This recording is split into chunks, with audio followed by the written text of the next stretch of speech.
Alhamdulillahirrabbilalamin. Wassalatu wassalamu ala rasulillah wa ala alihi wa sahbihi wa barik wa sallim.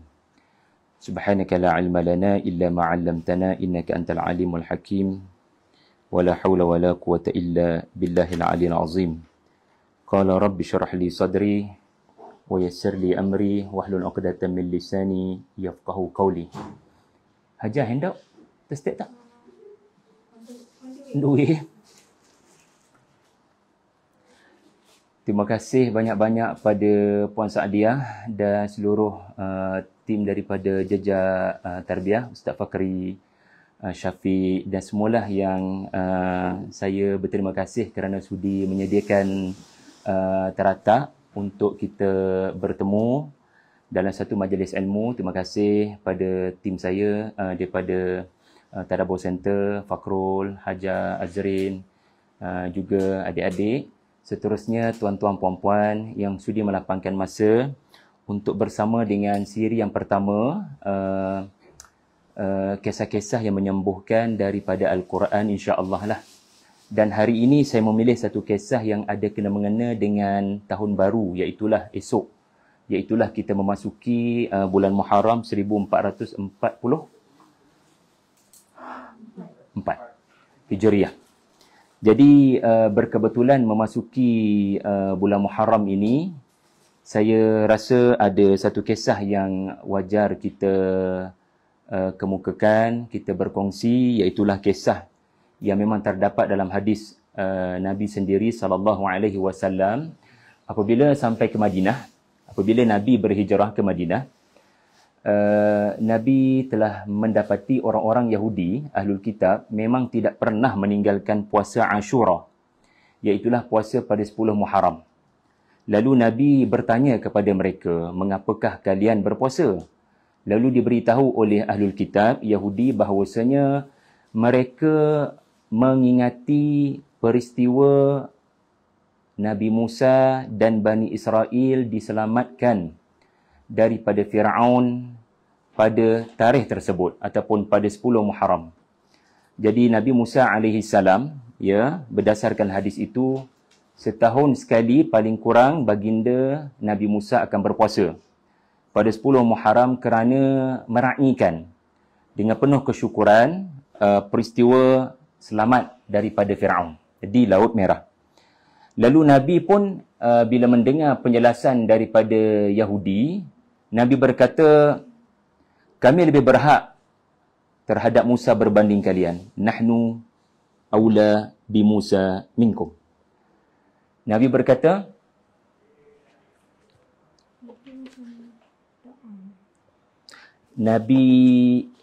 kami lebih berhak ke atas Musa berbanding kamu. Kerana apa? Kerana apa Nabi kata begitu? Kerana Yahudi telah menyeleweng dalam banyak ajaran Nabi Musa. Bani Israel Yahudi di Madinah telah banyak menyeleweng dalam kebanyakan isi kandungan Taurat. Sedangkan Al-Quran membawa cerita yang sebenar. Al-Quran yang diturunkan kepada Rasulullah membawakan cerita yang sebenar, yang tidak terkandung padanya kebatilan. Jadi Nabi berkata begitu. Bahkan para sahabat segelintirnya rasa bersalah. Wajarkah kita berpuasa serentak dengan mereka? Sebab Nabi ada perintahkan kepada mereka untuk turut sama berpuasa pada 10 Muharram. Maknanya Nabi mengia dan membenarkan apa yang telah diberitahu oleh Yahudi. So ada benda benar daripada Yahudi, Israiliyat ni ada benda tak benar. Kemudian Nabi berkata, baki lagi kita ni, kaum muslimin ni kena berbeza sedikit daripada Yahudi, di mana kita tidak hanya berpuasa pada 10 Muharram, kita mulakan daripada 9 Muharram. Sebab Nabi nak menegaskan identiti kaum muslimin ni memang berbeza. So jangan semua perkara sama. Jadi itulah serba sedikit sebab saya nak pilih kisah Laut Merah terbelah pada petang ini, dan saya akan merujuk kepada lebih kurang 15 ayat daripada surah Asy-Syu'ara, dan saya sebenarnya telah mudahkan saudara-saudari dengan nota, bukan nota pun, keratan ayat-ayat Al-Quran untuk membantu anda menconteng, mencatat. Tapi insya-Allah mudah-mudahan sempat sampai pada anda. Buat masa ni, gunalah aplikasi apa-apa untuk menconteng dan mencatat apa yang bakal saya kongsikan. Baiklah, saudara-saudari, Kisah ini dirakamkan pada halaman 369 dan 367 Al-Quran.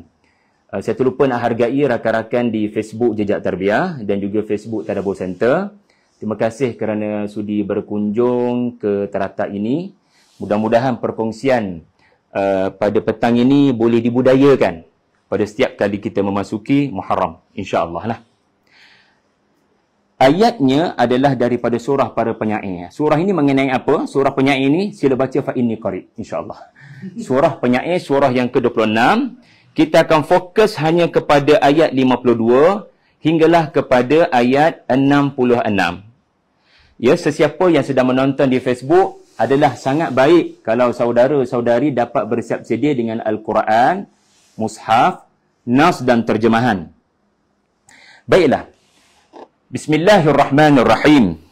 Wa auhayna ila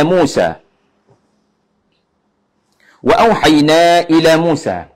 Dan kami memberikan wahyu kepada Musa. An asri bi'ibadi. Dan hendaklah kamu keluar pada waktu malam bersama dengan hamba-hambaku. Innakum muttaba'un. Sesungguhnya kalian akan diikuti.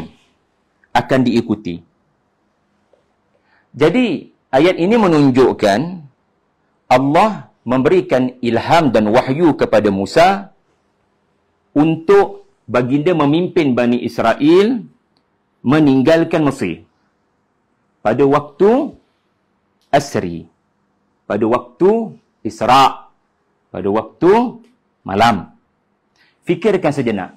Kenapa Allah perintahkan Musa membawa keluar ibadi, membawa keluar Bani Israel? Dikatakan oleh sejarawan, barangkali Israiliyat, 600,000 jumlah Bani Israel. Wallahu alam. 12 kabilah dan kesemuanya adalah 600,000. Anda ada pengalaman memimpin 600,000? Jejak Tarbiyah berapa orang staf? 20 orang. Tadabbur Center lebih kurang 10. Kita belum ada pengalaman memimpin 600,000. Jadi ini adalah suatu proses memimpin yang sukar dan sulit sebenarnya. Tetapi apapun angka itu hanyalah maklumat. Wallahu a'lam. Nah, mari bersembang dengan saya kalau anda sudi. Agaknya kenapa perintah keluar meninggalkan Mesir diberikan Allah kepada Musa? Wahai Musa, keluar waktu malam. Kenapa tidak waktu siang? Senyap. Sunyi. Tak ada orang. Tidak panas. Tidak mudah dilihat. Kerana orang-orang Mesir ini tidur-tidur sahaja pada waktu malam. Barangkali ada pesta, keramaian dan waktu malam itu tidurnya lena, tidurnya mati. Jadi ia waktu yang terbaik.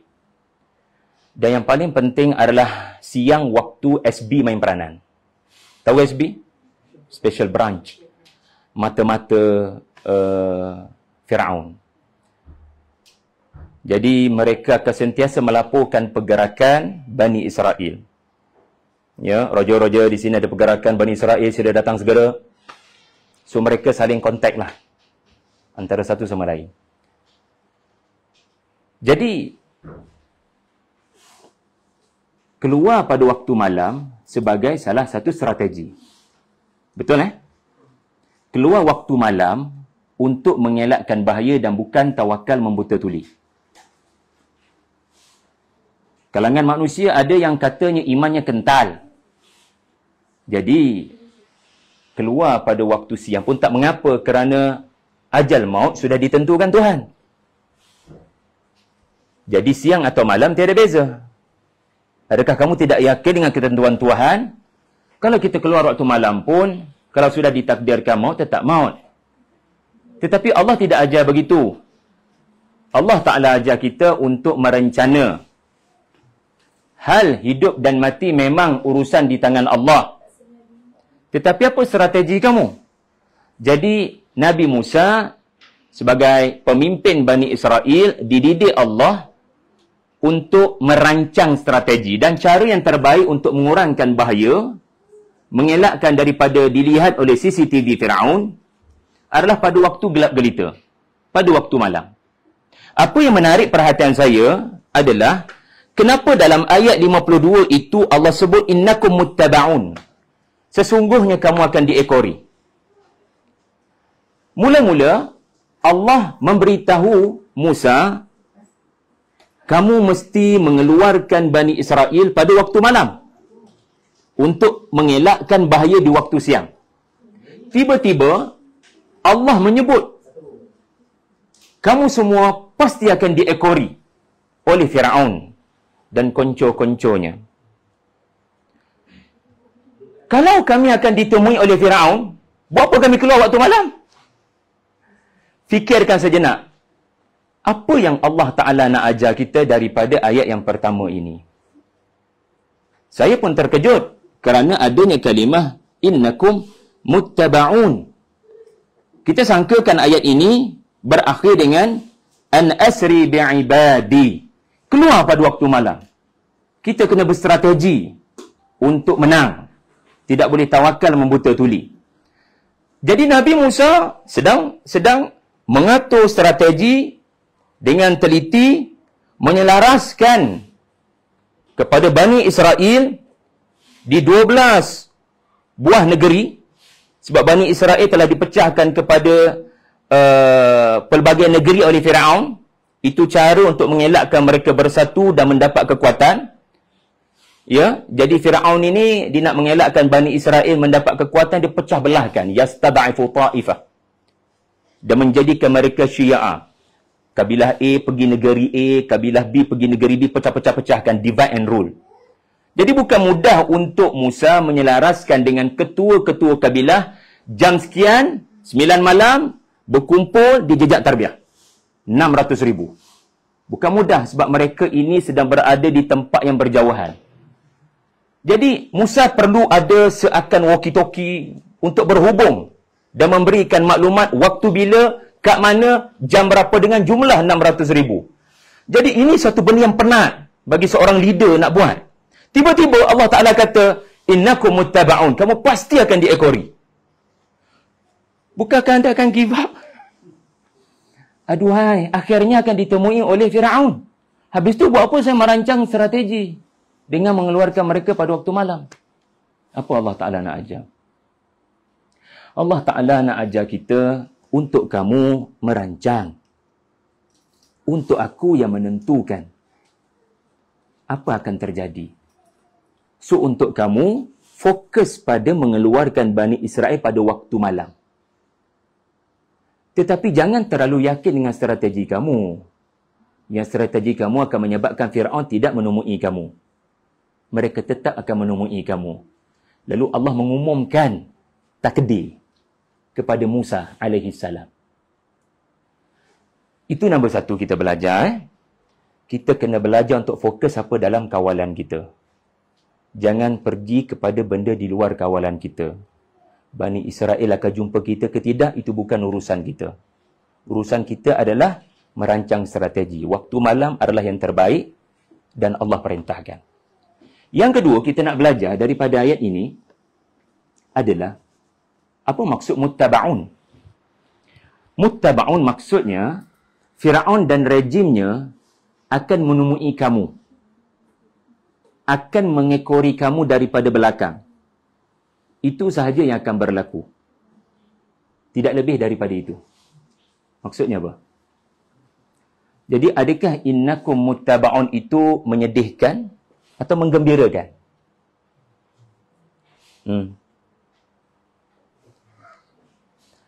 Kamu semua akan diekori oleh Firaun. Kalau tadi kita rasa macam give up, betul kan? Rancang, sepandai-pandai, tupai melompat, akhirnya jatuh ke jejak tarbiyah. Okey? Tetapi rupa-rupanya innakum muttaba'un adalah suatu pengumuman daripada Allah. Mereka sekadar mengekori, tidak lebih daripada itu. Mereka tidak akan boleh menyentuh kamu. Artinya apa? Tidak akan ada apa-apa berlaku insya-Allah. Mereka sekadar muttaba'un. Mereka tidak akan menimpakan apa-apa bahaya kepada kamu. Saudara-saudari ada musuh barangkali, dan musuh itu ada di luar pintu. Dia tetap berada di luar pintu. Selagi anda tidak buka pintunya, dia tidak akan memberikan apa-apa bahaya sama sekali. Jadi Allah Ta'ala nak kata, kamu akan ternampak Firaun. Firaun akan ternampak kamu. Tetapi nampak-menampak sahaja. Takut akan berlaku. Tetapi takdir Tuhan tak akan berubah. Di mana mereka tak akan boleh lebih daripada tahap mengekori. Jadi ia menggembirakan atau menyedihkan?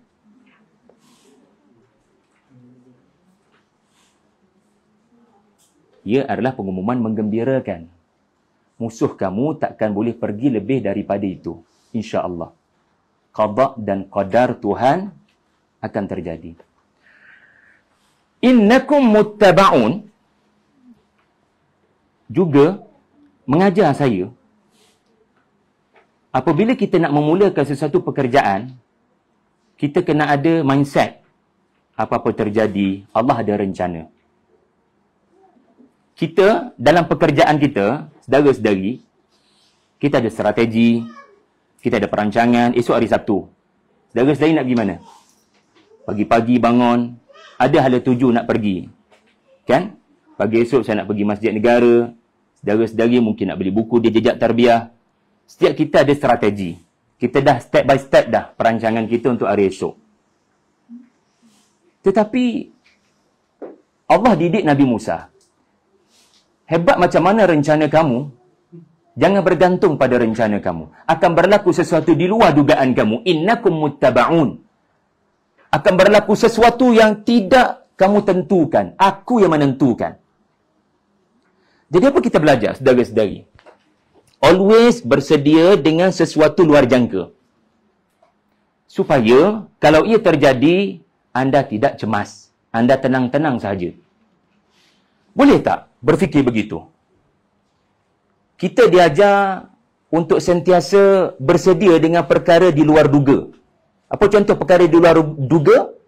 Anda, perancangan anda pulang ni tamat jam 4. Barangkali siapa tahu tamat jam 7. Ia perkara di luar duga. So, anda kena always prepare for the worst case. Anda kena percaya, Tuhan ada rencana lah tu. Saya nak A, tiba-tiba berlaku B. Adalah tu sebabnya tu. So, Allah jadikan innakum muttaba'un dalam satu ayat. Tentang merancang strategi. Supaya always bersedia dengan perkara-perkara yang di luar daripada jangkaan anda. Ya? Kemudian kita bergerak kepada ayat 53. Sebelum tu, ayat 52, berikan perhatian kepada kalimah ibadi. Mengapakah Bani Israel diberikan gelaran oleh Allah ibadi? Di antara penjelasan para ulama adalah apabila kita menghadapi sesuatu ujian, iaitulah kita akan bertemu dengan perkara yang kita tak suka. Seperti innakum muttaba'un, anda bertemu dengan sesuatu yang anda tak suka. Iaitulah bertemu dengan Firaun. Walaupun sudah merancang nak mengelak daripadanya, tetapi bertemu juga akhirnya. Maka jadilah ibadi. Jangan jadi syari pada waktu tu. Apa maksud ibadi? Pernah tak saudara-saudari ada pengalaman menjadi hamba? Susah kan kita nak memahami hamba sebab kita tak pernah hantar resume ke jejak tarbiyah. Boleh tak saya nak memohon jadi hamba di sini? Yang memohon di sini adalah memohon sebagai pekerja. Tidak ada yang memohon sebagai hamba. Ada? Saya difahamkan ada? Jadi tidak ada yang memohon sebagai hamba. Apa beza hamba dengan pekerja? Hamba tak ada KWSP. So. Tak ada. Hamba ni 24 jam. Dia tidur pun dia still perlu bersedia untuk dibangunkan oleh tuannya pada bila-bila masa. Bangun, pergi beli Maggi untuk aku. Pergi beli burger untuk aku. Dia terpaksa, dia tak boleh bagi tahu hak pekerja tidak boleh disentuh selepas 5 petang, 5 petang. Dia tak boleh cakap macam tu. Dia tidak ada hak-hak pekerjanya. Hamba ni adalah status yang paling rendah dalam masyarakat jahiliyah. Anda tidak ada pilihan. Anda hanya mengikut arahan. Anda tidak boleh mengawan apa yang anda nak buat Yang memberikan arahan adalah Tuhan anda. Lalu Allah mendatangkan kalimah Al-Quran abd ataupun ibad dengan konteks yang mulia. Bukan dengan konteks yang hina. Sebagaimana dipandang oleh masyarakat Al-Quran diturunkan, iaitulah Quraisy. Kerana apa? Subhanallah. Sebab bila kita memahami definisi hamba, iaitulah saya tiada kawalan kepada apa yang terjadi. Saya mesti mengikut arahan pada yang diberi. Maka begitulah yang perlu dilakukan bila anda diuji. Jangan jadi syari, jadi abdi. Maksudnya apa? Berlaku sesuatu yang tidak menyenangkan anda, anda mahu keluar daripada musibah tersebut, maka antara cara untuk keluar daripada musibah tersebut adalah dengan melihat cerita Bani Israel dikeluarkan daripada musibah Fir'aun. Dan Allah menyebut ibad. Artinya anda kena menjadi orang yang redha, orang yang tidak berkata kenapa ia terjadi kepada saya, tidak orang lain, kenapa sekarang, kenapa tidak waktu lain. Itu protes. Seorang hamba, dia mesti akur dengan apa yang diberi oleh tuannya, dan dia kena memahami yang dia tidak boleh mengawal hidupnya. Ada benda kita boleh kawal, ada benda kita boleh pilih, ada benda di luar pilihan kita. Jadi bila diuji, jadilah hamba. Itu cara Allah keluarkan kita daripada ujian tersebut, musibah tersebut. Ya. Jadi seingat saya sudah 3 ya perkara saya kongsikan daripada ayat 52. Kita terus pergi kepada ayat 53. Tuan-tuan, puan-puan, kalau ada soalan, simpan dulu sebab saya bimbang takut tamat jam 7. Fa'arsala Fir'aunu fil madaini hasyirin. Lalu Fir'aun mengirimkan ke seluruh bandar-bandar hasyirin. Kemudian Fir'aun mengirimkan orang-orang ke kota-kota, orang-orang Fir'aun ke kota-kota, bandar-bandar untuk mengumpulkan bala tenteranya. Ayat 53 ini menceritakan bagaimana Fir'aun respon kepada laporan yang sampai kepadanya bahawasanya Musa telah keluar beramai-ramai dengan Bani Israel mahu meninggalkan Mesir. Soalannya, Fir'aun memang tak tahu ke Musa akan membawa keluar Bani Israel?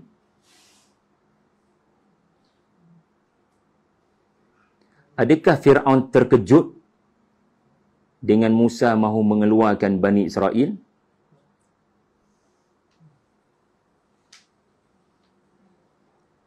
Fir'aun dah tahu lama dah. Itu pun tuntutan Musa.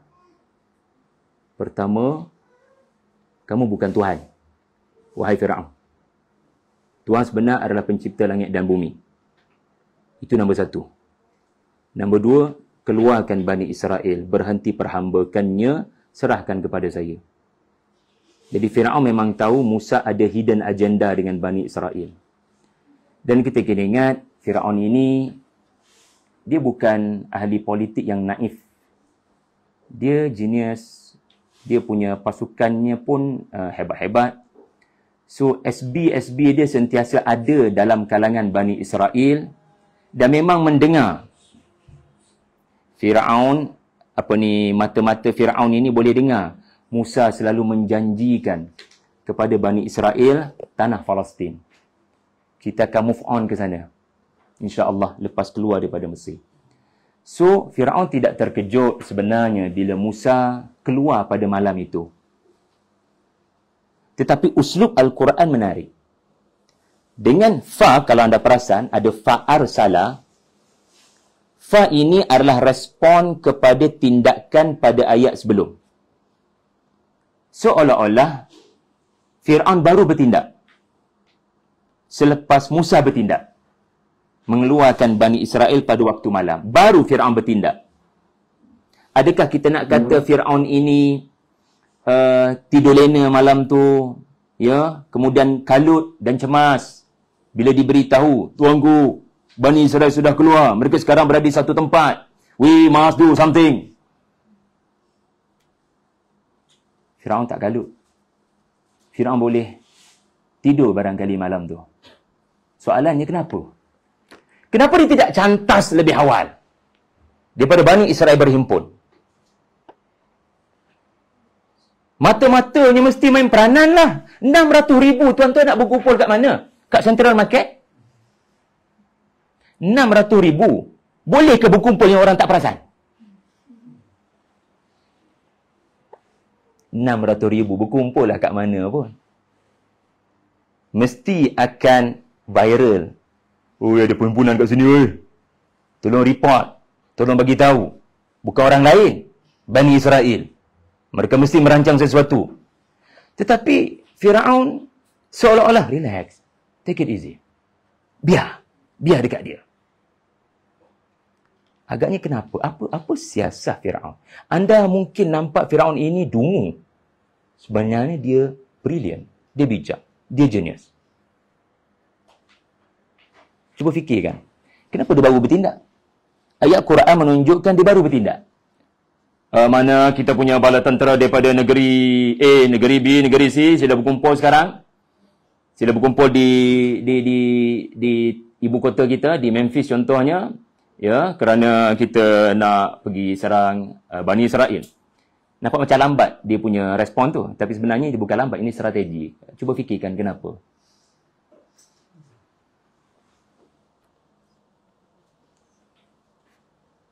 Memang semuanya daripada saya. Okeylah.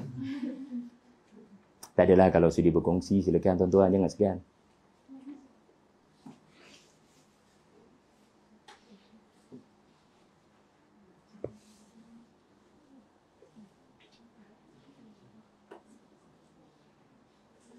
Ya,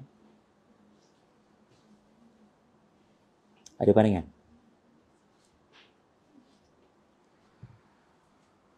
Biarkan mereka berkumpul, biar Musa bersusah payah mengumpulkan mereka dan biar mereka bergerak ke satu tempat, mereka nak keluar. Sebab mereka naik apa sangat? Mereka ada kuda. Kuda laju-laju milik kita. Dia nak pergi mana sangat? Orang tua je dengan dia tu. Budak-budak dengan bawa bagasi belakang. Dan anda kena ingat, Bani Israel keluar daripada Mesir bukan keluar nak pergi penginapan 3 hari 2 malam kat mana-mana. Dia keluar untuk selama-lamanya. Mereka dah beratus tahun duduk di Mesir. Dikatakan 600 tahun dengan jarak Nabi Yusuf. Banyak barang-barang. So macam, biar dekat Bani Israel tu keluar dengan 600 orang. Dengan bagasi masing-masing. Kita sekejap je boleh serang dia orang. Sebab Firaun ada kuda-kuda yang laju. So, Firaun meyakini dia boleh mengejar sekelip mata Bani Israel. Dan, terima kasih Musa kerana memudahkan urusan aku untuk genosid mereka. Tahu genosid? Bila Musa berjaya kumpulkan Bani Israel, terima kasihlah memudahkan urusan saya untuk Hiroshima, Nagasaki, boom. Untuk bunuh beramai-ramai dengan mudahnya. It was a strategy. Kemudian,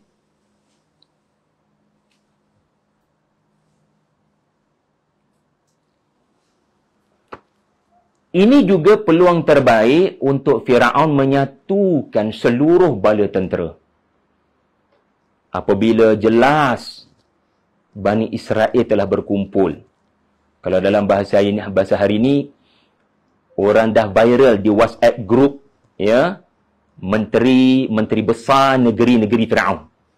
Gambar yang diambil adalah perkumpulan Bani Israel.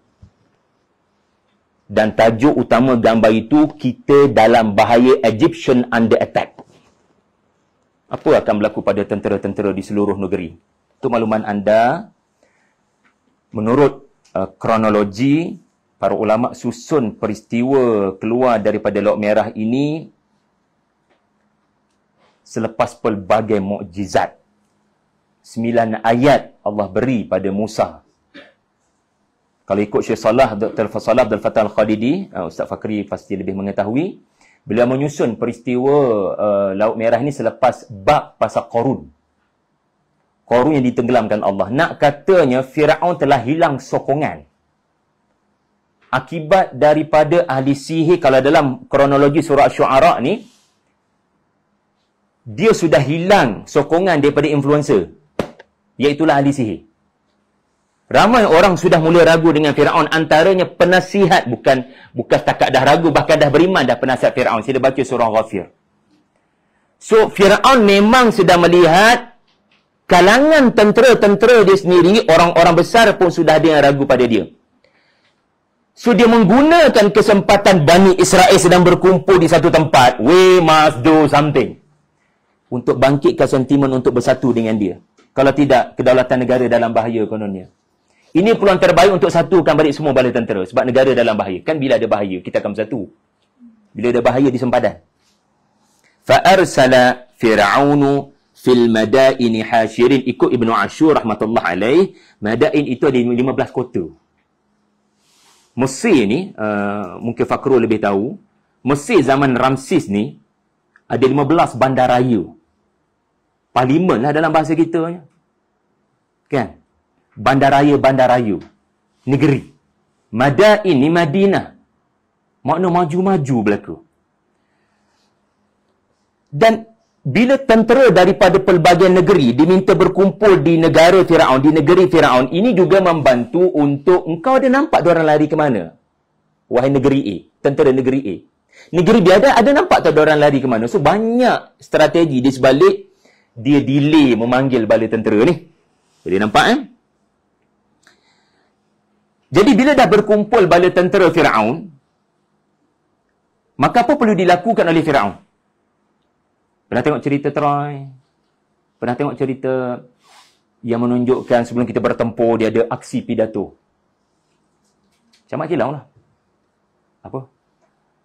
Apa dia? Ucapan Mak Kilau, aku dah lupa. Ucapan dia last ke dia rasanya, lepas tu tamat filem tu. Okey? Biasa tengokkan ucapan pemimpin untuk membangkitkan semangat sebelum peperangan meletus, dan itulah ayat seterusnya 54. Terima kasih kepada semua bala tentera. Hari ini kita akan buktikan Mesir mempunyai bala tentera terkuat di dunia. Inna haula'i lasyirzimatun qalilun. Sesungguhnya mereka itu, yakni Bani Israel, syirzimatun, ya, jamaknya syarazim.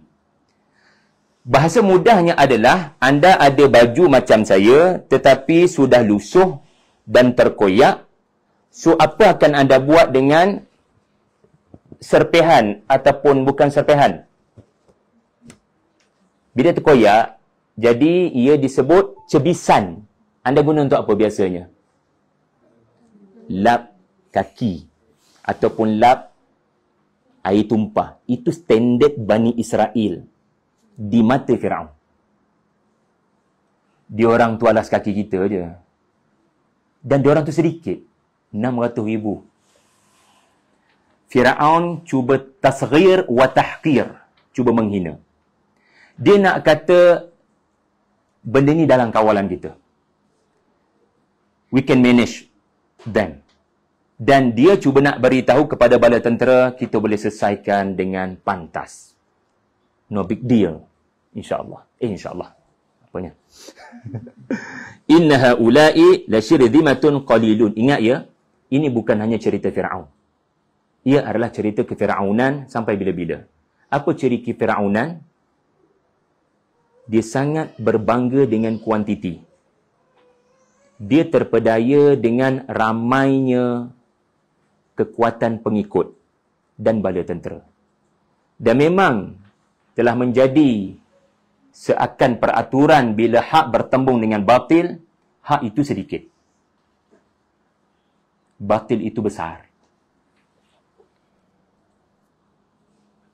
Wa innahum lana laghaidun. Dan sesungguhnya mereka ke atas kita telah menyebabkan sangat-sangat marah. Kenapa Firaun berkata these people menyebabkan kita sangat marah? Kalau tadi dia nak kata kita boleh selesaikan diorang hanya beberapa minit dan barangkali hanya beberapa saat, tak susah mana pun. Sekarang poin kedua ucapan beliau adalah orang-orang ini telah menyebabkan kita marah. Kenapa? Bani Israel telah menyebabkan kemarahan orang-orang Kibti.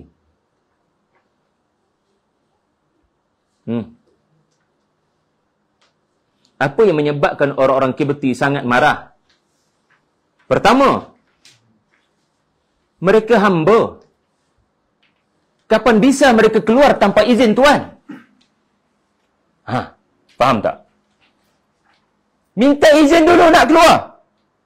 Elok-elok duduk rumah jadi orang gaji, escape macam tu je. Jadi marahlah tuan-tuan ni. Tetapi yang lebih penting, yang menyebabkan mereka marah adalah, cuba tega. Apa dia? Yang menyebabkan mereka sangat marah dengan Bani Israel.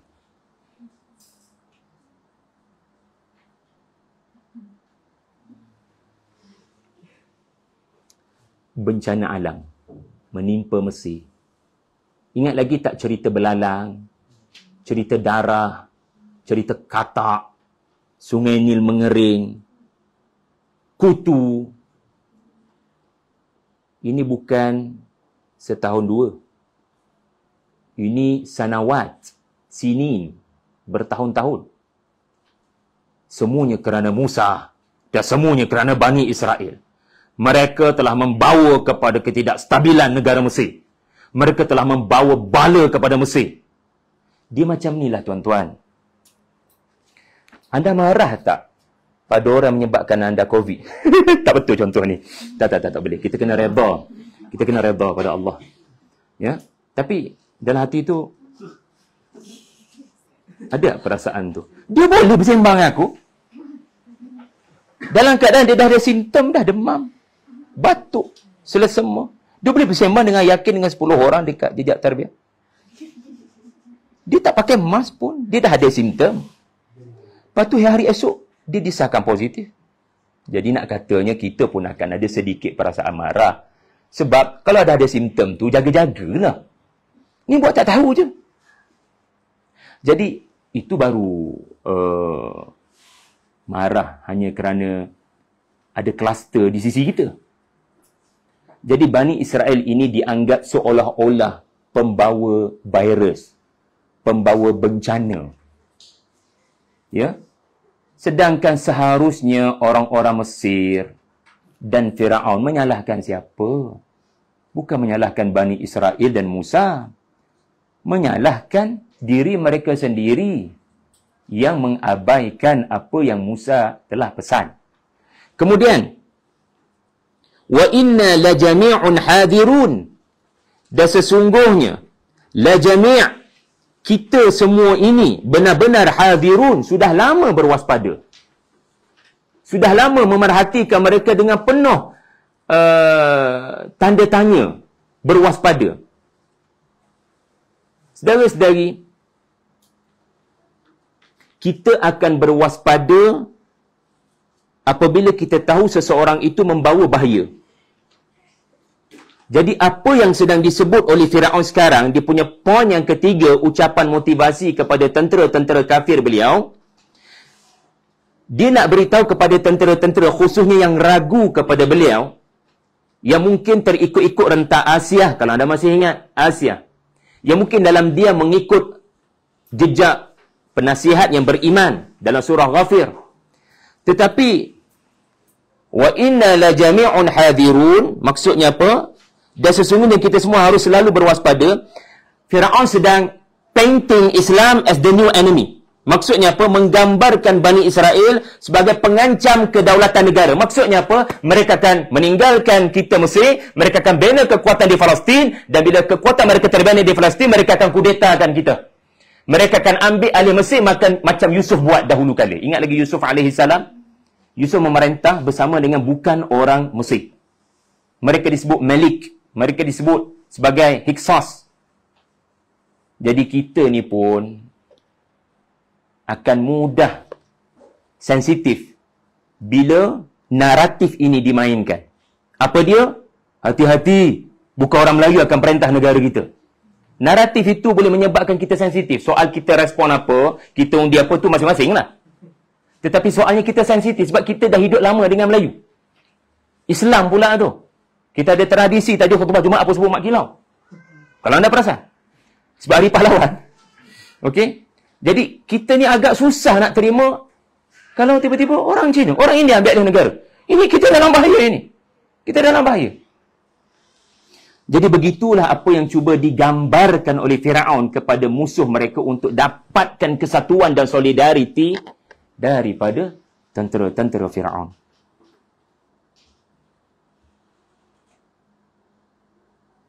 Fa akhrajnahum min jannatin wa uyun. Ada soalan tak sekat ni? Silakan. Hajar cuba tengok ya di Facebook kalau ada soalan.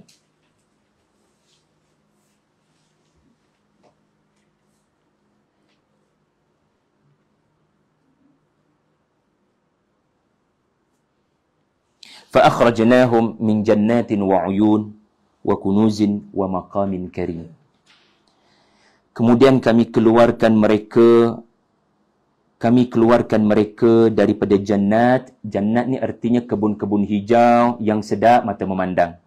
Kalau kat Bangi ni kat mana tuan-tuan? Taman-taman yang indah-indah. Ya, sedap mata memandang.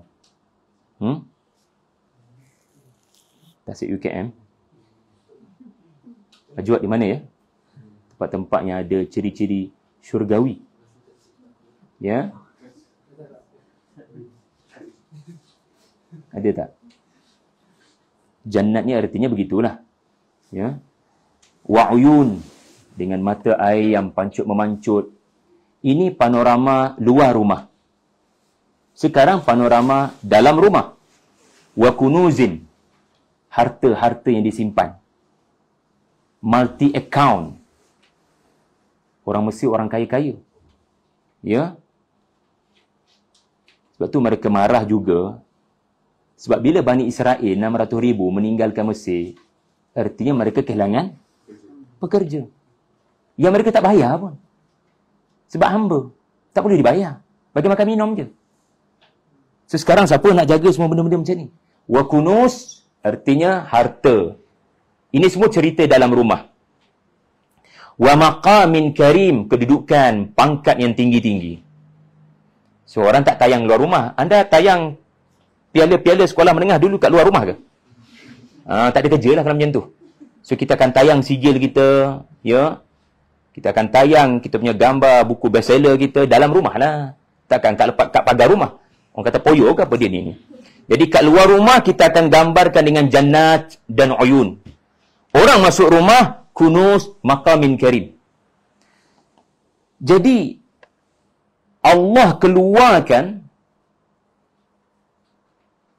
Firaun dan bala tenteranya daripada taman-taman, mata air mengalir, harta-harta mereka yang mewah dan kedudukan yang tinggi-tinggi. Apa maksud ayat ini?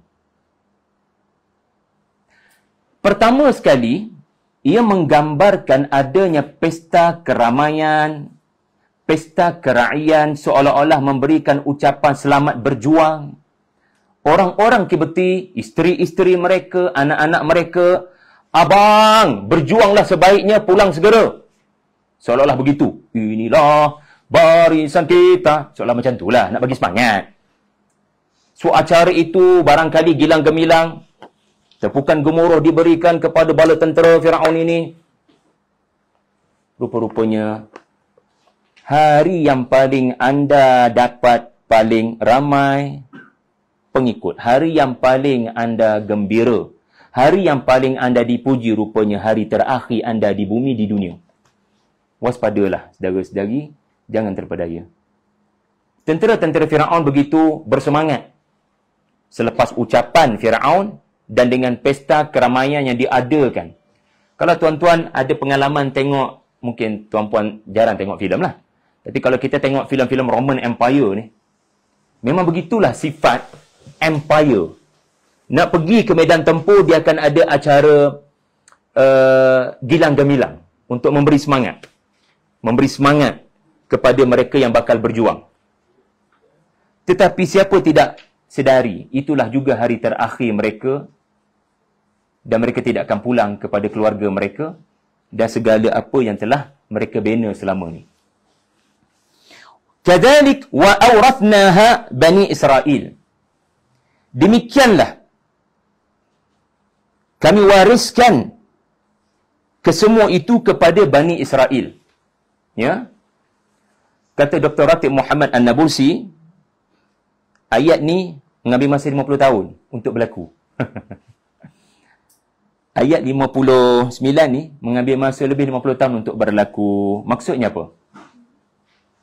Allah akan beri kepada Bani Israel jannat. Allah akan beri pada Bani Israel uyun. Allah akan beri pada Bani Israel kunuz. Allah akan beri pada Bani Israel karim. Bila? Tunggu 50 tahun. Sebab Musa alaihissalam tidak dapat menang. Tidak dapat memimpin Bani Israel menawan Baitul Maqdis kerana karenah Bani Israel. Bukan kerana Musa. Tetapi kerana karenah. Jadi di Padang Tih sahaja 40 tahun. Mereka dipenjara oleh Allah. Jadi, kadzalik, walaupun satu kalimah, tetapi masukkanlah ke dalamnya ayat 57, 58. Allah akan berikan kepada Bani Israel. Kata Syekh Mutawalli Sya'rawi, Allah beri bukan kekuasaan ataupun kekayaan kepada Bani Israel. Allah beri potensi. Allah beri potensi untuk berkuasa, potensi untuk berharta, potensi untuk memimpin. Maknanya Bani Israel yang bersama dengan Musa tu, Allah beri mereka potensi. Tapi malang. Mereka tidak menggunakan potensi itu.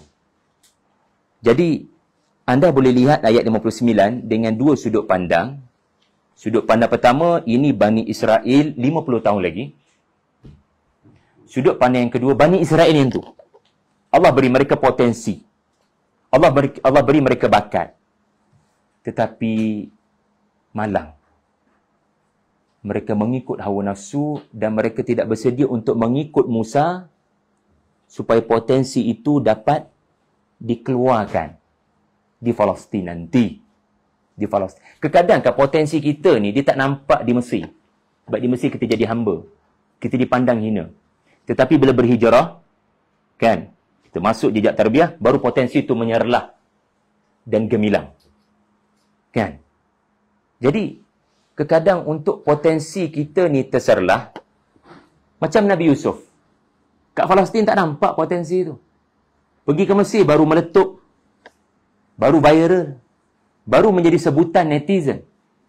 Bila dia berpindah. Kadang-kadang dekat satu tempat ni, dia tak keluar. Tapi bila berhijrah, baru nampak bakat dan potensi itu. Apa kita belajar kat situ? Barangkali sesuatu yang menimpa kita dalam hidup, agar kita melakukan pergerakan.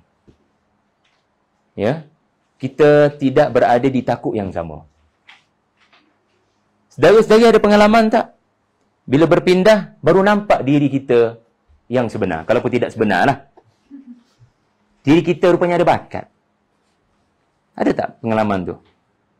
Best kan kalau ada LDK kan? Lepas pukul 7 tu. Boleh saya dengar macam mana pengalaman berpindah. Ya. Saudara-saudara Yusuf bila berpindah ke Mesir, baru jadi 11 kaukaban. Baru jadi 11 bintang cerah. Kat Palestin tak boleh. Walaupun Palestin tu negara Islam, tetapi ada benda yang tak ada di situ. Walaupun Mesir negara kafir, tetapi ada sesuatu di situ yang diperlukan oleh Yusuf untuk pimpin negara.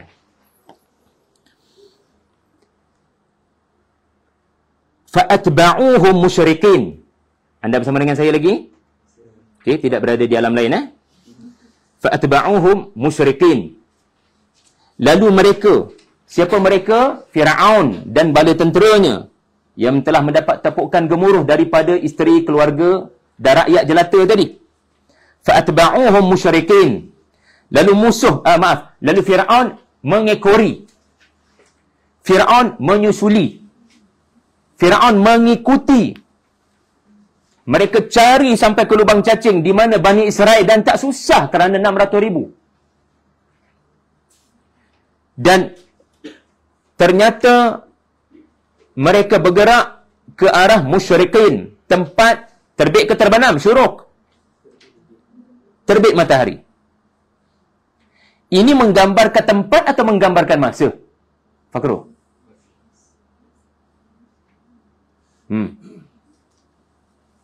Kalau tempat, kita baca surah Al-Kahfi. Hatta idza balagha matli'. Tetapi ini isunya masa. Dan menarik bila kita bilik-bilik tafsir ini, antara yang disebut oleh Syekh Sya'rawi rahmatullah alaih, Firaun dia nak serang ketika Bani Israel tengah letih dan bermalas-malasan bangun daripada tidur. Bayangkan anda diserang pada waktu fajar. Kat bilik air pula tu. Tengah duk gosok gigi pula. Tengah duk kalut nak hantar anak ke sekolah. Tengah duk kalut dalam jam.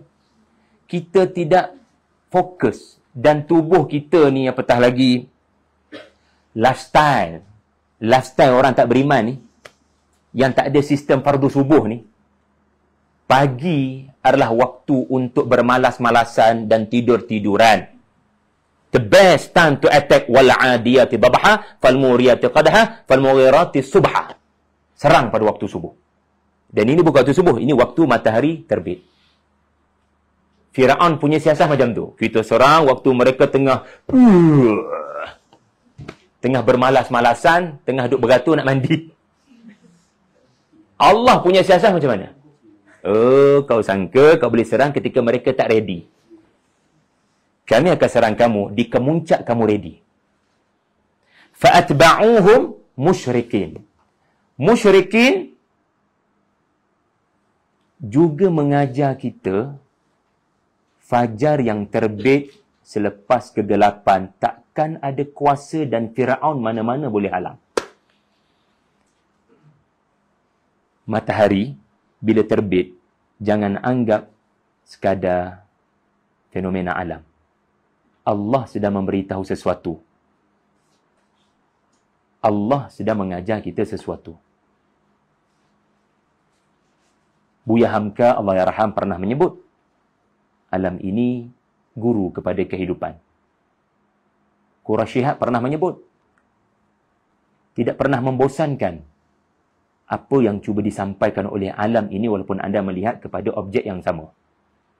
Ada sesuatu yang anda belum faham, yang alam ini cuba beritahu. Mereka sebenarnya berbahasa. Mereka sebenarnya berkomunikasi dengan kita. Cuma kita tidak cuba memahami. Harusnya kita kena cuba memahami dengan nama tafakkur. So ini bukan hanya sekadar Allah. Ini bukan sekadar perancangan Firaun untuk menyerang mereka ketika mereka sedang tidak bersedia.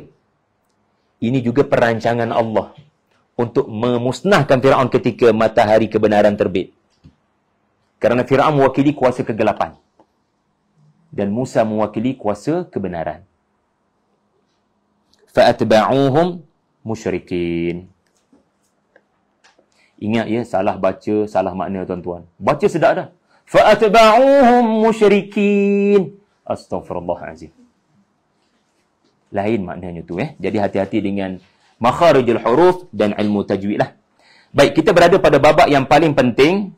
Saya harap saya dapat berhenti 4.30 insya-Allah. Falamma tara al-jam'ani qala ashabu Musa inna lamudrakun. Maka ketika kedua-dua kumpulan besar itu saling pandang memandang, maka berkatalah sahabat-sahabat Musa, kita sesungguhnya akan disusuli. Okey. Allah boleh tak musnahkan Firaun sebelum mereka sampai di Laut Merah. Allah boleh tak musnahkan Firaun tanpa perlu bertembung dengan Bani Israel dan Musa? Allah boleh musnahkan Firaun ketika dia nak rancang, nak serang di Laut Merah. Tetapi kenapa Allah biarkan dia punya perancangan sempurna sampai ke detik, saya nampak kamu, kamu nampak saya, hai, bye-bye. Fikirkan sejenak, dengan kepercayaan ini bukan hanya kisah sejarah, sebab Quran yang bercakap. Siapa Quran? Allah turunkan ucapan ini. Dan Allah sedang bercakap dengan kita. Kenapa?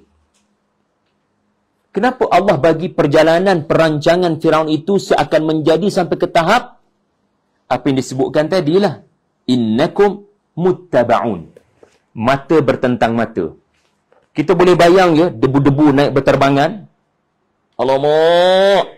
Mereka sudah mau sampai dengan pedang dan tombak yang terhunus. Habislah kita pucat lesi. La taqata lana al-yawma bijalut wa junudih. Kita tak akan mampu menghadapi mereka. Dan di pihak Firaun pula macam mana? Cuba lakonkan tuan-tuan supaya lebih banyak mak kilo lepas ni. Macam mana agaknya di pihak Firaun? That's it. Ayo, kita musnahkan mereka dengan satu pukulan sahaja. Mereka tidak layak hidup di sini. Sama kan dengan yang dalam babak mak kilau tu kan? Ini tanah berdaulat. Okey? Jadi, fikirkan sejenak, mengapa mesti ada, bahkan jadi Al-Quran, mata bertentang mata? Dan ini bukan hanya cerita Musa dan Firaun. Walamma ra'al mu'minuna al-ahzab qalu hadha ma wa'adana Allah wa rasuluh. Apa yang Allah Ta'ala nak ajar adalah panduan mengurus ketakutan. Pernah takut tak? Tak benar. Saya dan ketakutan umpama timur dan barat. Amboi. Kita nama manusia. Kerana kita bernama manusia, di dalam diri kita ada makhluk yang bernama takut. Ketahuilah takut itu adalah makhluk Allah yang dijadikan sebagai ujian. Macam mana nak urus takut tapi dapat pahala? That's why bab ini disajikan. You must learn from Prophet Musa.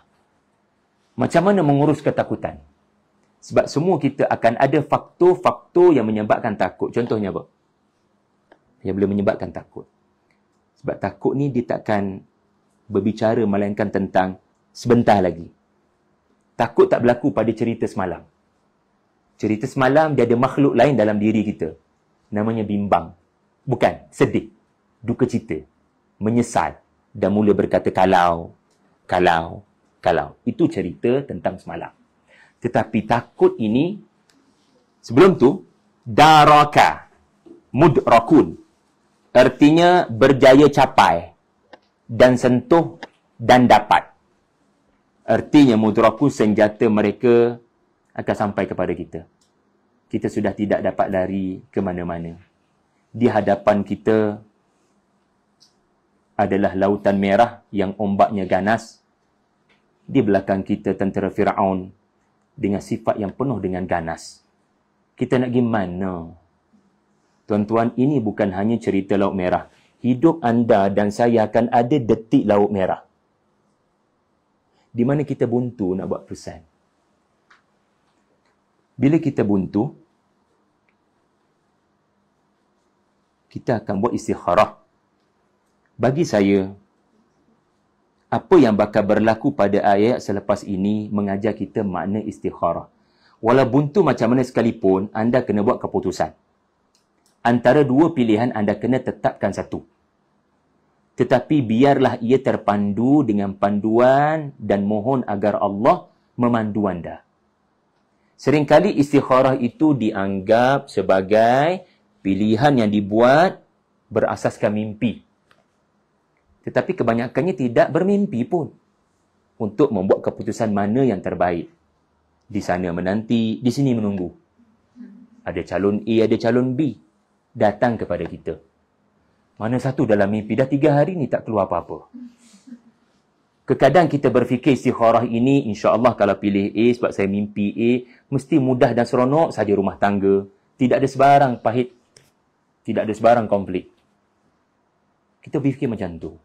Maknanya, apa yang Allah pilih untuk kita, mudah sahaja laluannya. Bukan begitu bagi saya kesan istikharah. Kesan istikharah adalah anda buat keputusan. Dan tidak semestinya keputusan itu senang. Bahkan barangkali banyak pula cabaran bila kita buat keputusan yang ni berbanding yang tu. Orang lain nampak ia susah, tetapi bagi kita ia mudah. Jadi mudah dengan susah ni bukan pada peristiwa itu, tetapi bagaimana kita melihat peristiwa itu. Contoh ya, saya ambil contoh mudah sajalah.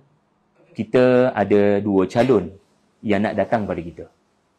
Nak pilih A, nak pilih B. Istikharah, saudara Fizul Faiz kan, kita pun pilih A. Calon hiduplah nak berpasangan kan. Pilih A. Tiba-tiba macam-macam cabaran. Ya Allah, baru tahu dia ada penyakit. Satu. Yang kedua, ya Allah, rupa-rupanya tak boleh makan benda-benda yang budu base. Oh. Tak boleh makan benda-benda masam contohnya. Muntah terus. Tetapi kerana kita buat keputusan berpandukan istikharah, abang tak ada masalah dengan kamu. Tak ada masalah. Dia melihat itu sebagai satu bentuk yang melengkapkan hidup dia. Dia tidak pandang sebagai satu masalah. You cannot change her. But you can change the way you see her side. Sama juga, you cannot change any situation after kita buat keputusan istikharah. Tetapi, you can change bila Allah beri kekuatan. Alam nashrah laka sadrak. Allah beri kekuatan untuk kita thinking positif. Walau apa pun terjadi di tengah jalan. Sebab keputusan itu dibuat berpandukan inna ma'iya rabbi sayahdini. Bila kita buntu, di hadapan kita Firaun, di belakang kita Laut Merah, orang berkata pada kita sudah tidak ada jalan keluar, tetapi kita percaya hidup ni ada Tuhan. Tuhan tak pernah meninggalkan hamba-Nya yang meminta pertolongan daripadanya. Mudah-mudahan ayat 62 ini anda dapat hafal pada 4 kalimah tersebut. Dan mudah-mudahan ayat 62 ini memahamkan anda apa maksud ihdinas sirat al-mustaqim. Ihdina artinya hidayah. Ya Allah, tunjuk kami hidayah. Kadang hidayah itu seringkali difahami sebagai nak faham agama. Beri saya hidayah, saya boleh faham agama. Sebenarnya hidup kita ada banyak masalah yang kita perlukan hidayah. Jangan bataskan makna hidayah hanya kepada ilmu agama. Hidayah ini kan maksudnya petunjuk bila saya keliru. Beri saya jalan keluar. Saya nak kerja sebagai apa ni? Saya nak invest di mana ya? Saya nak bekerja dengan siapa ya? Saya nak belajar di mana ya? Saya nak sama belajar ke tidak ya? Saya nak berpasangan dengan siapa ya? Jadi semua dalam hidup kita ni akan ada situasi laut merah. Situasi kita buntu. So hafal 4 kalimah ini dan baca bersama dengan saya boleh? Biar bergegar jejak tarbiyah ini. Inna ma'iya Rabbi sayahdini. Inna ma'iya Rabbi sayahdini. Okay, mereka di Facebook, saya tak dengar suara anda. Inna ma'iya Rabbi sayahdini.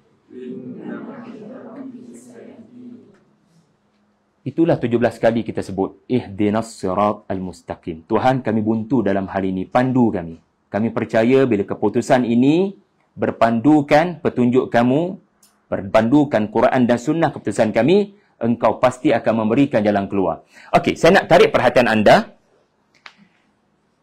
Musa buat ucapan ni sebelum ke selepas Laut Merah terbelah? No.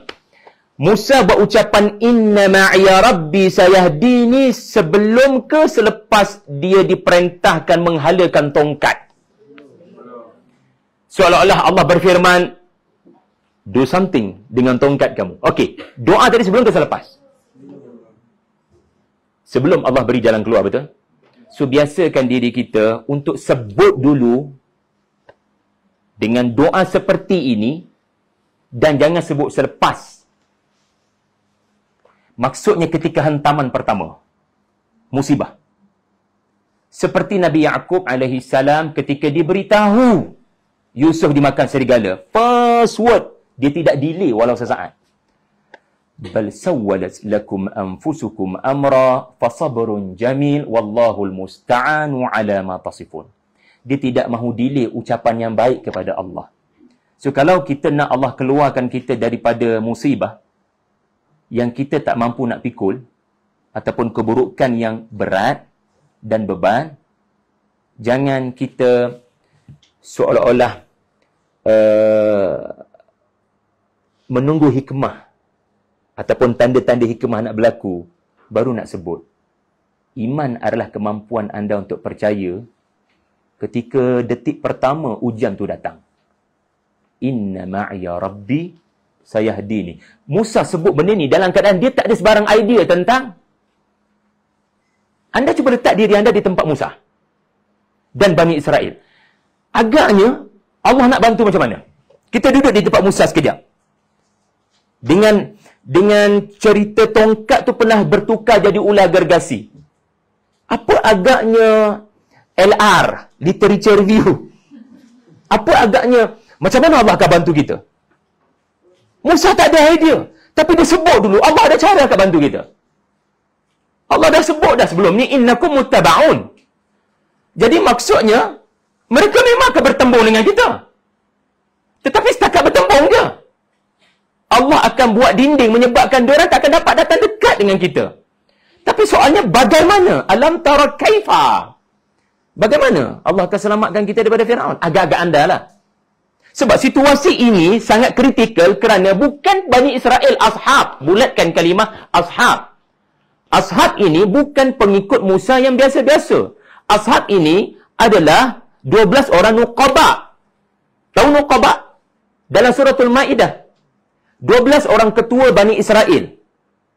Yang mana mereka inilah main peranan untuk walkie-talkie dengan Nabi Musa, di mana nak berkumpul. Ashab ini adalah orang yang paling banyak sohbah dengan Musa. Mereka bukan Hawariyun. Hawariyun level lain. Hawari artinya membantu. Mereka ini adalah naqiban. Naqaba ni artinya menghasilkan lubang. Famastata'u, apa Fakru? Famasta'u an yadharuhu wa mastata'u lahu naqba. Kemampuan menghasilkan lubang. So naqib ni artinya kemampuan untuk menghasilkan cahaya masuk ke dalam hati. Kerana keras tak ada lubang boleh masuk. So naqiban juga bermaksud dia boleh menembusi kabilah dia untuk mendapatkan maklumat atau memberikan maklumat. So leader-leader ni ahli majlis syura Nabi Musa kata inna lamudrakun. Jadi bukan jalan-jalan orang yang telah membuat satu kesimpulan, kita akan mati. Pada bila-bila masa, hanya beberapa minit daripada sekarang, dah tak ada kubur ke dekat Mesir sampai nak kuburkan kami di Laut Merah ni Musa. Seolah-olah begitu dialognya. Musa jawab, kalla. Berhenti cakap macam tu. Di sini kita belajar, kalau ada perkataan tak baik, toksik perkataan yang merosakkan fikiran kawan-kawan kita ni, anda kena beri lawan dia terus. Jangan biar dia menjadi toksik, jadi ekosistem. Maksudnya ucapan-ucapan budaya-budaya yang tak elok ni, seperti ucapan-ucapan yang melemahkan semangat, sindiran, sarkazm, kita jangan biar ia dominan. Kita kena kata kalla. Contoh orang tu memang datang lewat.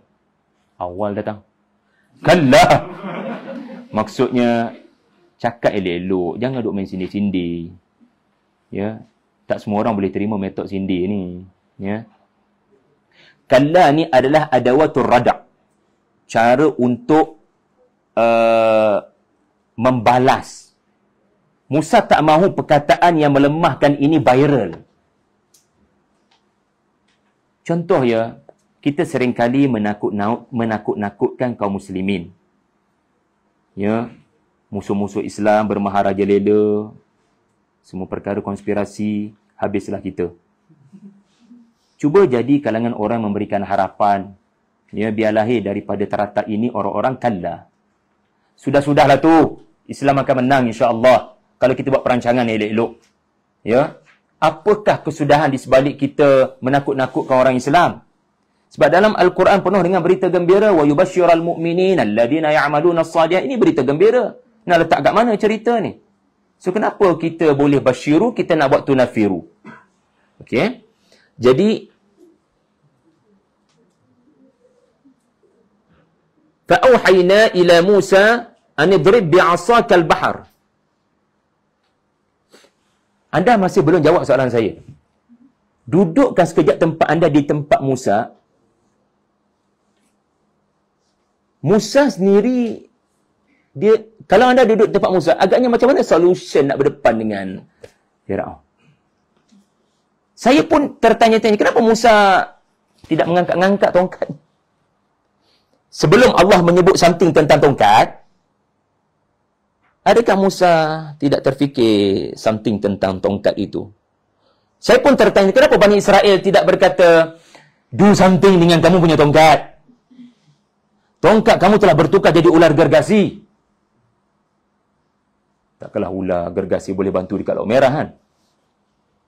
Jadi, terkadang di sini kita belajar satu perkara, kerana pada ayat seterusnya, fa'auhayna ila Musa an idrib bi'asakal bahar. Tidak disangka-sangka solusi itu ada di sisi Musa. Pada awalnya kita tidak menyadari, betul tak? Terkadang kita ni meraba-raba cari solusi di luar. Sedangkan solusi itu depan mata kita, dekat dengan kita. Allah memerintahkan Musa, kami wahyukan kepada Musa, pukullah lautan itu dengan tongkatmu. So, pukul ni adalah satu kalimah yang menunjukkan kuat ke lemah. Saudara-saudari bila boleh pukul orang, itu menunjukkan ada kuat, kaki buli. So, Allah tidak mahu Musa menampakkan kelemahan. Kerana Firaun sudah nampak dari jauh. Barangkali 1 kilometer, 500 meter je lagi. So, jangan tunjuk kamu lemah pada musuh-musuh Islam, walaupun kamu sedang berada dalam keadaan yang sangat lemah. Jangan tunjuk lemah. Ya? Sebab Allah bersama dengan kita dan dia ada perancangan, lalu ketuk. Ketuk ni memang ketuk betul lah. Takkan nak tafsir idrib sebagai macam dalam filem-filem sekadar mengangkat tangan, mengangkat tongkat. Tak betul. Quran menggambarkan tongkat itu diketuk ke pesisiran pantai itu atau barangkali di laut itu, di bahagian tepian. Jadi, ingat ya, tongkat itu ayat Allah. Tongkat tu daripada kayu mati. Musa guna tongkat ni lama dah. 10 tahun guna dekat Madian. Ya asaya atawakka'u 'alaiha wa ahushu biha 'ala ghanami. So sangat lama tongkat ni. Ya. Dan tak patah-patah ya. Dia ketuk laut pun tak patah-patah. Ya. Jadi nak katanya tongkat tu tak ada apa. Cuma kerana Allah berkata kun fayakun, maka berlakulah apa yang tidak kita sangka. Semuanya hanyalah asbab. Semuanya hanyalah asbab. Maka fanfalaqa, maka terbelahlah. Falaqa ya, terbelahlah lautan itu. Fakana kullu firqin qattawdil azim. Lalu terbelahlah lautan itu. Fakana kullu firqin, sehingga setiap belahan itu seumpama taud. Taud ni artinya gunung yang besar dan tinggi. Ya. Kamus-kamus Arab akan kata taud adalah gunung yang amat tinggi, keras, tak bergerak, pasaknya kuat. Itu taud. Lepas tu Allah tambah lagi al-azim. Bayangkan macam mana laut itu terbelah dan membeku. Sebab taud artinya tak bergerak. Dia macam tiba-tiba ada dinding daripada laut, frozen ke apa, wallahualam. Keras untuk tempoh yang lama sebab 600,000 nak lintas. Takkan sekejap. Sebab tu kita menolak mereka yang cuba saintifikkan peristiwa ni. Kerana ia ayat Allah. Dan kenapa mesti diperintahkan pukul dengan tongkat kalau ia adalah fenomena alam? Yang kononnya Musa dibawa Allah ke tempat yang mana ada tanah tinggi dari dasar laut, kemudian angin bertiup, so memang angin tu meniup lautan, lalu dia bila air tu makin kurang, so boleh melintas. Tak. Kalau begitu tak payah ketuk. Sebab timing dah berlaku di sudut peraturan alam. Buat apa ketuk kalau macam tu? Dan yang kedua, adakah bila angin menolak laut, dia membentuk dua gunung keras, beku? Dan yang ketiga dalam surah Taha, tanah untuk melintas itu kering, yabasan. Anda boleh berlari dengan tanah becak, tanah basah. Susah nak berlari kecuali dengan kasut sketcher. Susah nak berlari tanah basah. Beritahu, wahai saintis, kod celah mana tiba-tiba air yang penuh dengan batu-batu karang, dengan tanah yang lembap, tiba-tiba kering. Sampai boleh berlari dengan laju. Jadi perkara ini adalah ayat Allah. Bukan benda yang boleh ditafsirkan secara saintifik. Bila saya baca tafsir At-Tabari, juga saya baca maknanya tafsir Allahumma salli ala Muhammad. Adalah dua tafsir saya lupa. Memang sebahagian ulama kata kalimah kullu menunjukkan bukan terbelah kepada satu, dia terbelah pada 12. Wallahu a'lam. Dia terbelah pada 12. Mungkin kerana mempercepatkan perjalanan 12 kabilah, ya, wallahu a'lam. Tetapi pada setiap belahan itu yang membentuk gunung yang kuat. Siapa ada pengalaman pada hari kejadian itu? Subhanallah. Sangat visual dan imaginatif, ya. Quran memberikan taswir dia. Subhanallah.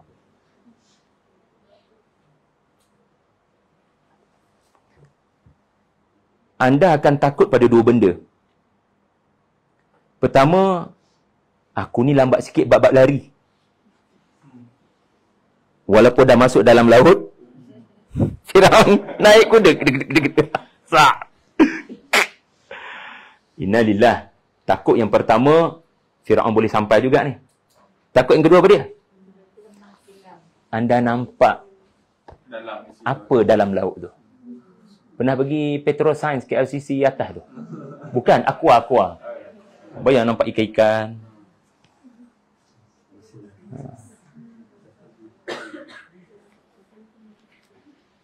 Apa yang boleh menyebabkan kita bila lalu dalam perut laut ni? Perut laut tinggi. Tuan-tuan jangan duk bayang tinggi sikit ni. Ini tinggi setinggi gunung ni.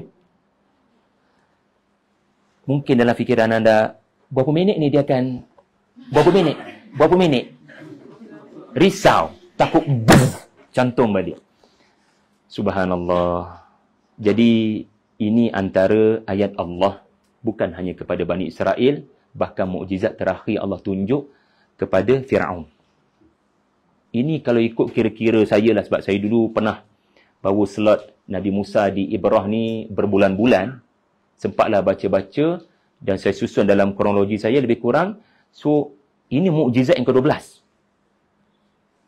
Mula daripada tongkat tukar jadi ular, semua ada 9 ayat, kemudian campur korun, campur lagi bla bla bla bla. Ini mukjizat yang ke-12. Tapi Firaun adalah Firaun. Dia tidak langsung terkesan dengan ayat-ayat Allah. Wa azlafna thammal akharin. Jangan salah baca, dia akan salah makna. Jangan baca thumma. Thumma tu ayat 66. Ayat 64 thamma. Jadi thamma ini wa azlafna, lalu kami dekatkan. Wa azlafna, kami dekatkan Bani Israel kepada tebing, lalu mereka selamat. Thamma al-akharin. Thamma ini, sebentar saya tengok nota saya.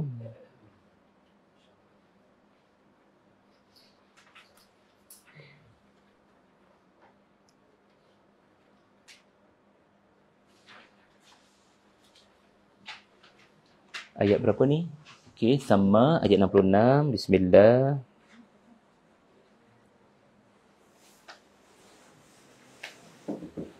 Bukan 66. 64.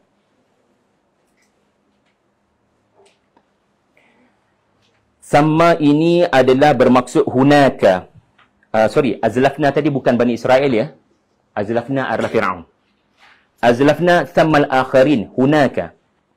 Allah Ta'ala nak kata selepas Bani Israel melepasi Laut Merah itu, wa azlafna Zulfa Muzdalifah, di mana kita dekatkan kumpulan yang seterusnya, iaitu itulah Allah Ta'ala menggambarkan pada kalimah thamma agar kita zoom in pada orang yang satu lagi, iaitulah kumpulan Fir'aun. Ayat 64 ni menggambarkan Fir'aun berfikir banyak kali, nak lalu ke tak. Dengan perkataan sama yang memberikan isim isyarah hunak, tolong perhatikan belah sana. Artinya, Musa dan Bani Israel telah lepas, seolah-olah ada bertentangan mata sekali lagi. Hello, we are here. Fir'aun mengambil masa sebenarnya. Dia berfikir banyak kali, nak lalu ke tidak. Harusnya dia bertaubat di situ. Dan bukannya bertaubat sebentar lagi bila nyawa sudah sampai di sini. Itu adalah wake up call yang terakhir. Namun akhirnya beliau memutuskan untuk masuk. Dan ia adalah keputusan yang silap. Akhirnya Allah tidak hanya menghidupkan Bani Israel, pada masa yang sama Allah mematikan Fir'aun dan rejimnya. Jadi orang yang dipuja-puja tadi dalam pesta keramaian, ketika mereka bertolak, rupanya mereka pergi masuk ke dalam kubur mereka sendiri. So, tentera-tentera terbaik Fir'aun telah dikumpulkan oleh Allah untuk dihumban ke dalam laut. Sehingga orang bila lihat, bila laut itu bersatu semula, seolah-olah tak ada apa-apa kejadian kat situ.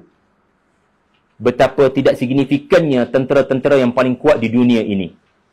Sebab laut itu, bila Nabi Musa sampai ke bahagian timur, baginda nak cantum balik, ini dalam surah Taha, saya tak ada masa nak uraikan.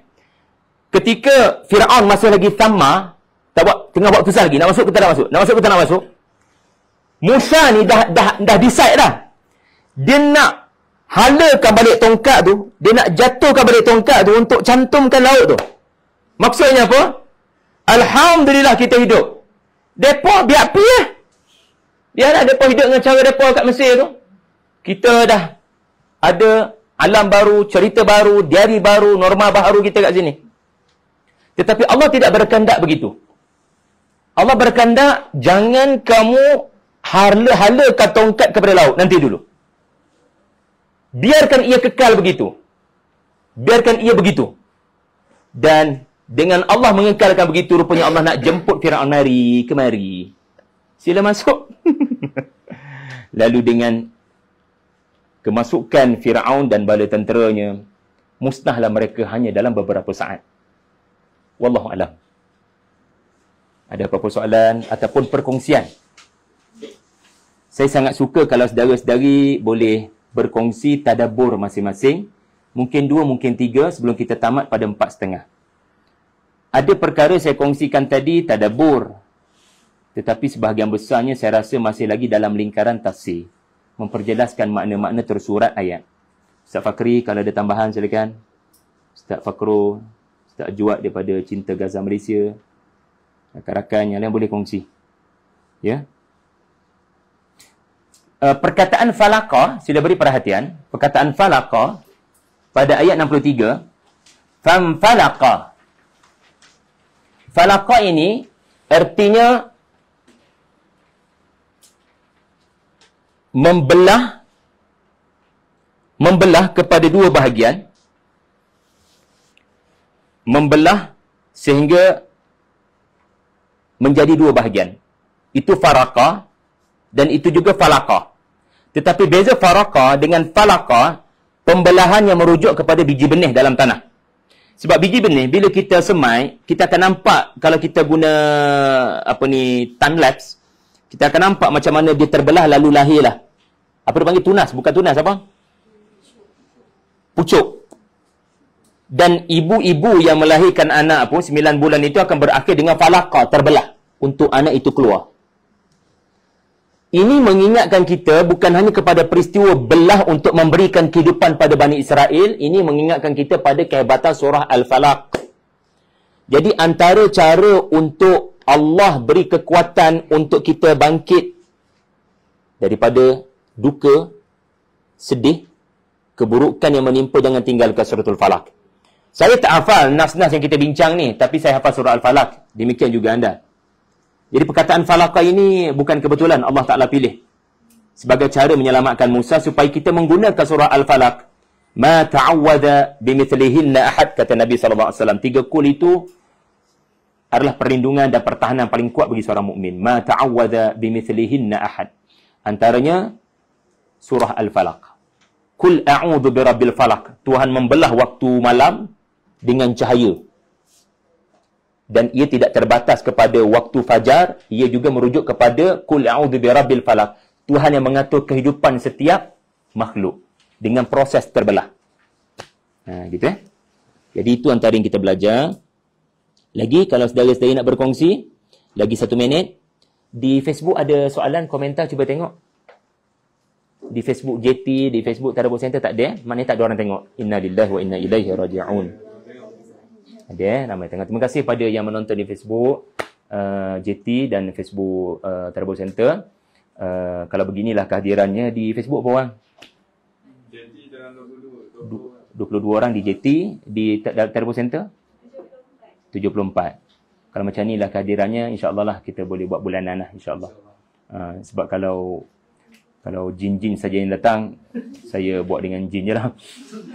Tapi alhamdulillah ramai yang hadir. Harapnya pemilihan Jumaat petang ni boleh membantu anda lah, insya-Allah ya. Terima kasih pada Jejak Tarbiyah kerana bantu sediakan teratak ni. Terima kasih pada semua. Ada apa-apa nak bersuara, silakan. Jangan pendam. Silakan. Jadi Ustaz, kita tahu cerita Nabi Yusuf di Mesir. Ya. Kan, dia memerintah Mesir. Kemudian mereka, bagaimana daripada peristiwa Nabi Yusuf tu, Nabi Yusuf kan jadi pemimpin di sana, di Bani Israel. Ya. Bagaimana akhirnya Bani Israel ni akhirnya menjadi hamba? Akhirnya. Okey. Asalnya dia orang bukan hamba. Betul. Diorang adalah Ya'qubiyun. Ya'qubiyun ni maknanya bangsa pemerintah Mesir bersama dengan zaman Hyksos. Soalan puan boleh dijawab dari 2 sudut. Sudut pertama, sudut tafsir ataupun Al-Quran ada jawapan tak dalam hal ni. Yang kedua, sudut sejarah. Fakrul mungkin boleh bantu dalam sudut sejarah. Bagaimana boleh berlaku transition daripada Bani Israel sebagai bangsa pemerintah. Dan seingat saya jarak lebih kurang 400 tahun dengan jarak Moses dengan Yusuf dengan Musa ni lebih kurang 400 tahun ke 500 tahun. Macam mana boleh berlaku peralihan tu? Kalau ikut Al-Quran, Allah menggambarkan dalam Al-Quran surah Ghafir, hatta idza halaka qultum la yab'athallahu. Kalau mengikut surah Ghafir, bila Yusuf wafat, orang-orang Mesir halaka, berusaha menghilangkan segala kesan-kesan pemerintahan yang dikaitan dengan Yusuf. Halaka ni maknanya bukan sekadar mati. Qul ara'aytum in ahlakani Allah. Mati yang tak ada kesan.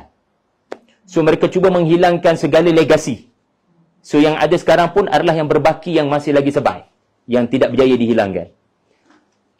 So dalam surah Ghafir, saya tak tahu macam mana detik berlakunya pengabdian Bani Israel.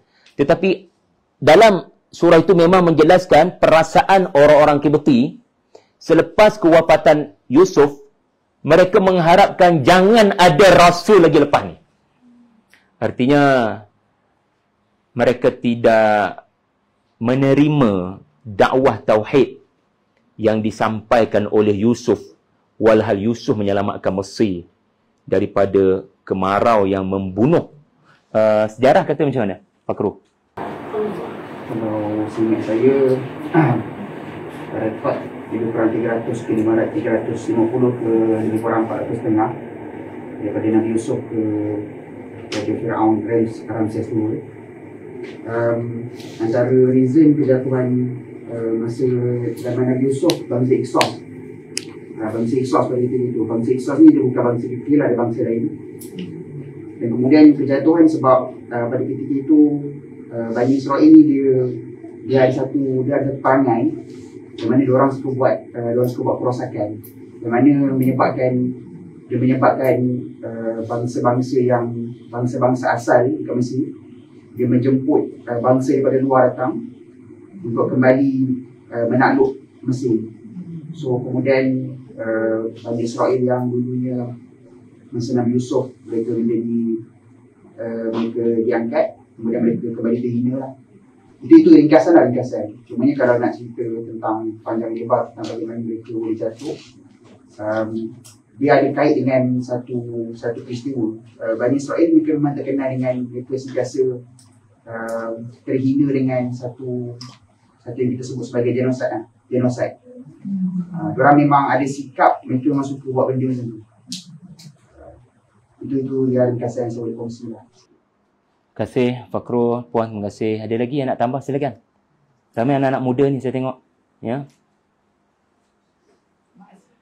Maksudnya mereka kembali kepada keadaan mereka yang macam Abdi kita ni. Kerana tingkah laku mereka sendirilah. Berpunca daripada sifat mereka sendiri.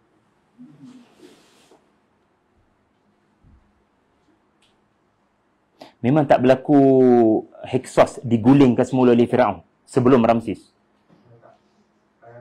Hyksos sekali je masa zaman Nabi Yusuf yang mereka berjaya kat Mesir, kemudian tak berlaku dah orang dapat kembali Mesir. Sekali tu. Silakan Saudara Fizul Faiz. Dasar Mesir itu sendiri pun dah memang menekan golongan lain daripada aktiviti wajah anak-anak Syiah. dasar itu sendiri memang menekan Western Ifu Ta'ifatun minhum. Itu adalah dasar-dasar yang dibawa menekan kaum-kaum yang bukan daripada aktiviti. Memang dasar pemerintahan Firaun itu sendiri Yang sangat resis. awal surah Qasas dia cerita pasal Betul.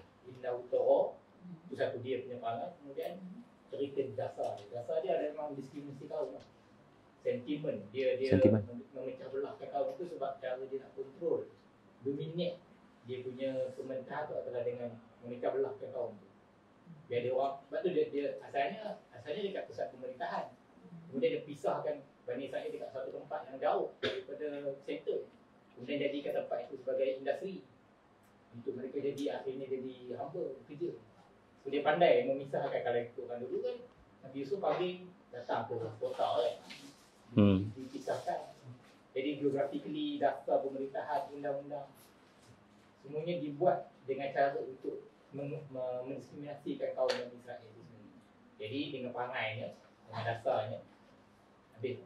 Complete lah dia punya cycle tu. Waktu dalam dan waktu luar. Yep. Dan negara kita jugalah bila penjajah datang, mereka mengamalkan dasar pecah dan perintah. Ya, betul. Divide and conquer tu memang Puan mengajar ke di sekolah Ya, saya mengajar. subjek sejarah? Tidak. Bukan. Saya subjek biologi. Biologi. Subhanallah. Okey, ada lagi. Terima kasih Saudara Fizul Faiz. Saya nak tutup dengan dua perkara ataupun dua poin penting. Pertama sekali, Allah akan mustajabkan doa kita dengan cara dia, bukan cara kita. Sentiasa ingat begitu. Allah ni ada satu nama. Nama itu disebut dalam surah Sabah ke Fakru ya? Badi'. Al-Baqarah. Sorry, kita bincang Al-Baqarah. Badi' ni artinya kita tak biasa dengar badi', bid'ah kita selalu dengar. Badi' ni artinya menghasilkan sesuatu yang sebelumnya tidak pernah berlaku. Ia dihasilkan dengan sangat teliti. So bila kita berdoa pada Allah, jangan tinggal nama Allah Badi'. Walaupun Musa tidak melafazkannya, tetapi nama itu ada di dalam Al-Quran yang bermaksud Allah Ta'ala sentiasa ada jawapan dan cara kepada permohonan hamba-hambanya, dan kamu tak boleh nak sangka bagaimana dia akan menolong kamu, sebab Allah selalu tidak sama dengan apa yang pernah Allah lakukan kepada orang lain. Ataupun anda sendiri, Allah beri sesuatu yang berbeza daripada sebelumnya. Sebab kita belajar, Musa tidak menyangka, langsung tidak menyangka, solution kepada serangan Firaun di Laut Merah adalah berbentuk laut terbelah. Kita hari ini naratif itu memang diingat. Asal Musa laut terbelah, asal laut terbelah Musa. Tetapi sebenarnya ketika kejadian itu live, ia tidak terfikir. Sebab mana pernah mukjizat Nabi lautan terbelah? Mana pernah? Ya? Dan itulah satu-satunya kejadian yang pertama dan terakhir. Badi'. So ini bukan hanya cerita Nabi Musa dengan Laut Merah terbelah, ini adalah cerita tentang seninya Allah dalam memperkenan permohonan kita. So kita boleh sebut apa yang kita nak daripada Allah, tetapi kena ada unsur engkau punyai cara yang lebih baik. Engkaulah sebaik-baik tempat kami bertawakal. Itu nombor satu. Yang kedua dan terakhir, Musa tidak menyadari jawapan kepada masalah buntu adalah ayat Allah di tangannya. Musa tidak menyadari dan kawan-kawan dia, ashab pun tak menyadari. Sebab tak ada seorang pun kata, tongkat, do something. Sedangkan tongkat tu sudah ada track record yang cemerlang. Betul kan? Tongkat itu di sisi Musa sendiri. Tongkat itu sudah ada track recordnya. Ketika menjadi ular gergasi menelan ular-ular sihir. Tetapi manusia ni mudah lupa pada ayat Allah. That's the point. Kadang-kadang kita lupa yang boleh menguatkan kita adalah benda yang paling dekat dengan kita. Wa ma tilka biyaminika ya Musa. Apa di tangan kananmu itu? Ayat Allah. Jadi jangan kita underestimate ayat Allah yang boleh menghidupkan sesuatu yang mati, bahkan boleh memberi kehidupan kepada orang lain. Dahulu mukjizatnya adalah tongkat Musa. Sekarang mukjizatnya adalah Al-Quran. InsyaAllah mudah-mudahan dengan Al-Quran, apa jua situasi Laut Merah, Allah akan belah lautan untuk kita. Allah akan berikan jalan penyelesaian pada kita. Selamat pulang ke rumah masing-masing. Barakallahu fikum. Wassalamualaikum warahmatullahi wabarakatuh.